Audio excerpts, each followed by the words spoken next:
Hello everybody, my name is Vidur Sharma and I welcome you all on the EduMentors YouTube channel.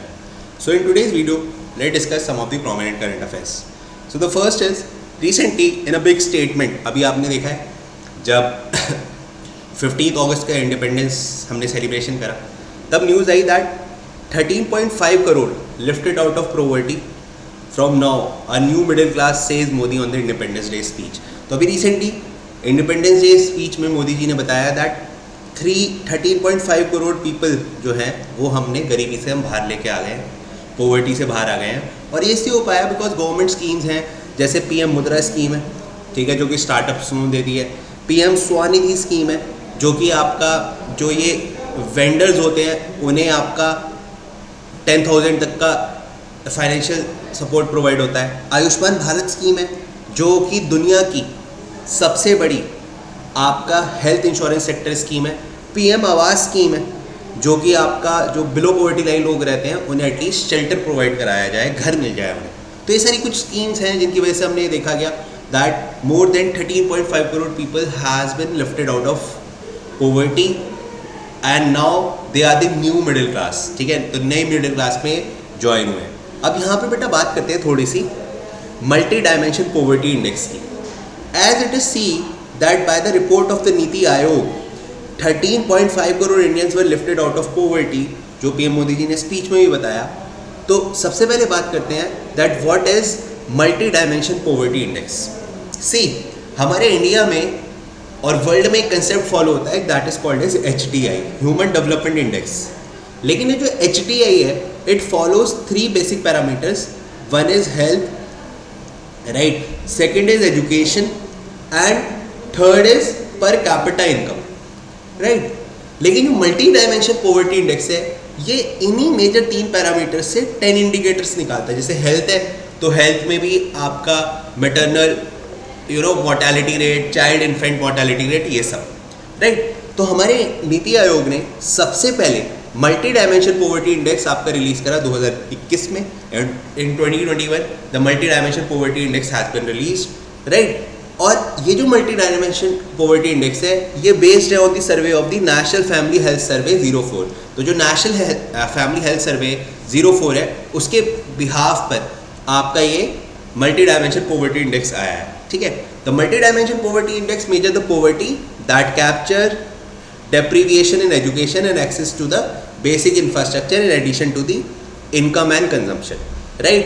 International poverty line जो आपका world bank decide करता है उसमें USD 1.90 से अगर कम आप पैसा कमाते हो तो आप क्या कहलाते हो, आप बेसिकली कहलाए जाते हो poor, right. So all these points are very much important. चलते हैं बेटा आगे towards next current affair. That is, India reduces 33% emission over 14 years. अभी आपने देखा है दुनिया में क्लाइमेट चेंज, ग्लोबल वार्मिंग, इससे रिलेटेड बातें चलती हैं. तो United nation convention on the climate change UNFCCC जो कि आपकी 1992 में आपका इस्टेब्लिश हुआ था, तो उसका कहना ये था कि दुनिया में अब हर साल हम समिट्स कराएंगे और कोशिश करी जाएगी कि हम क्लाइमेट चेंज को रोक पाए, राइट. अभी आपने देखा होगा इंडिया ने भी 2070 तक का नेट ज़ीरो टारगेट बनाया है. नेट ज़ीरो यानी कि ग्लोबल एमिशन को नेट 2070 तक कंट्रोल किया जाए, right. So from 2005 to 2019 the country remarkably decrease its green house emission at the rate by 33%. ठीक है, तो कंट्री क्या करेगी, ग्रीन हाउस एमिशन को रिड्यूस करेगी by 33%. India dedications towards the sustainable future underscored by its commitment to the UNFCCC. ठीक है, तो ये जो है UNFCCC, तो इंडिया ने बोला दैट बाय नेक्स्ट 14 ईयर्स करीब 33% तक India will going to control its emission targets. अगर मैं कुछ और एमिशन टारगेट्स की बात कर रहा हूँ और कंट्रीज़ के, तो जैसे चाइना का नेट ज़ीरो टारगेट है बाय 2060, यूरोपियन यूनियन का नेट ज़ीरो टारगेट है बाय 2060 है बाय 2050. सऊदी अरेबिया का नेट ज़ीरो टारगेट है बाय 2060, राइट. इसी के साथ ये भी ध्यान रखना है जो कोप समिट होती है COP 28, ठीक है, ये 2023 की summit will be hosted by UAE, कौन होस्ट करता है इसे? यूएई होस्ट करता है। तो ये सारे पॉइंट्स आपको ध्यान रखने हैं। चलते हैं आगे towards the next current affair. Tamil Nadu moves to the Supreme Court over the Kaveri water dispute. एक वाटर रिवर है हमारे इंडिया में, if I talk about that river, it is a river called as Kaveri. तो ये जो कावेरी रिवर है ये आपको ओरिजिनेट होती है a place called as Brahmagiri.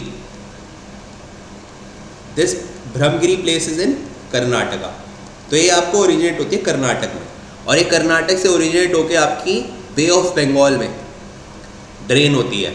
नाम क्या है इसका? रिवर का कावेरी।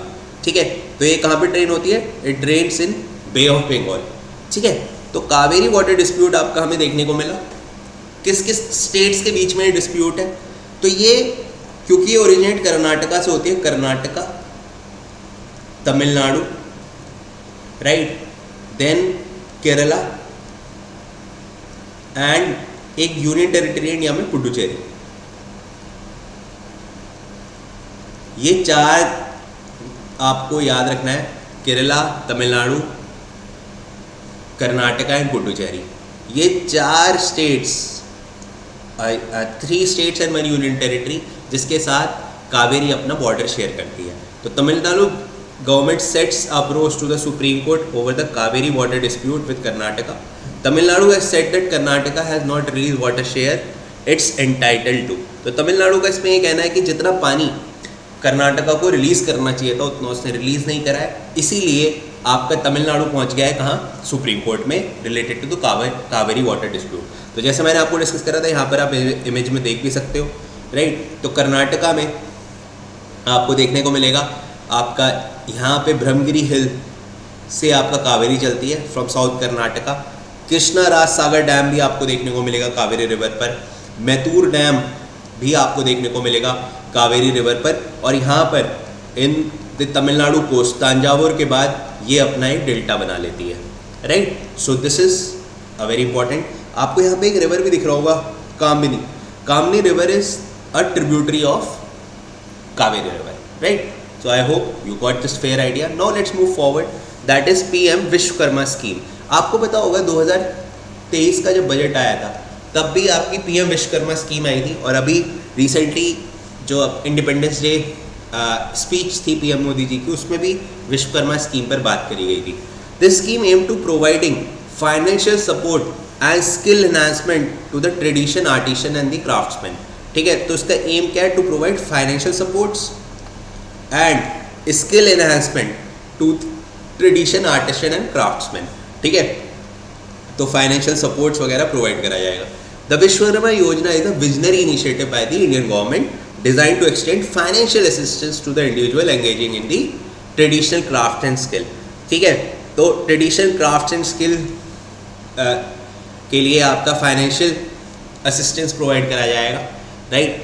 तो PM Vishwakarma scheme it is a very good scheme, क्योंकि जो आज के समय पे हमने देखा गया है कि जो ट्रेडिशनल क्राफ्ट्समैन वगैरह उनके पास कोई ऐसा सपोर्ट सिस्टम नहीं है, financial support system, right. So this scheme will provide that financial support system to those people, right. So you can see this scheme, right. तो this is a basically center sector scheme, सारा पैसा central government इसमें दे पाएगी। सरकार का idea है करीब 13,000 crore rupees तक इन्वेस्ट किए जाएंगे स्कीम में, right. And if I talk about the Vishwakarmas, right, so there are 18 traditional trades जो विश्वकर्मा में है, like carpenter, boot making, black smith, like, ठीक है, gold smith, porter, washerman, tailor, barber, right. All these comes under category of the Vishwakarmas, right? So this is a very important scheme.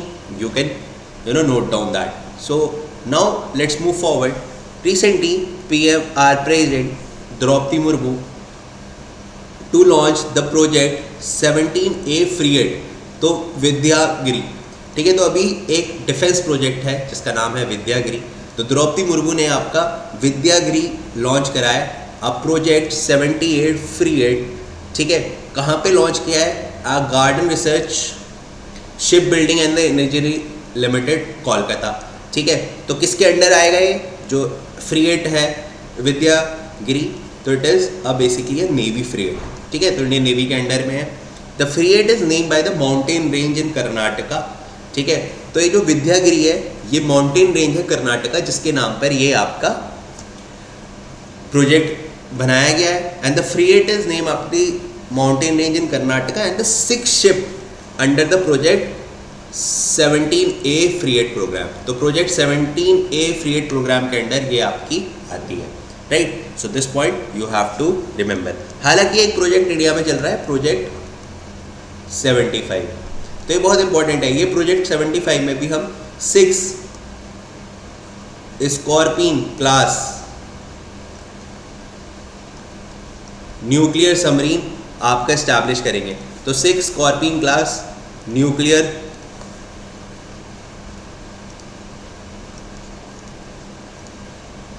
Submarines establish करी जाएगी. कहाँ पर? Under project 75, right. So I hope you like this session. See you soon in my next class. Till then, stay blessed. Good luck and have a nice day.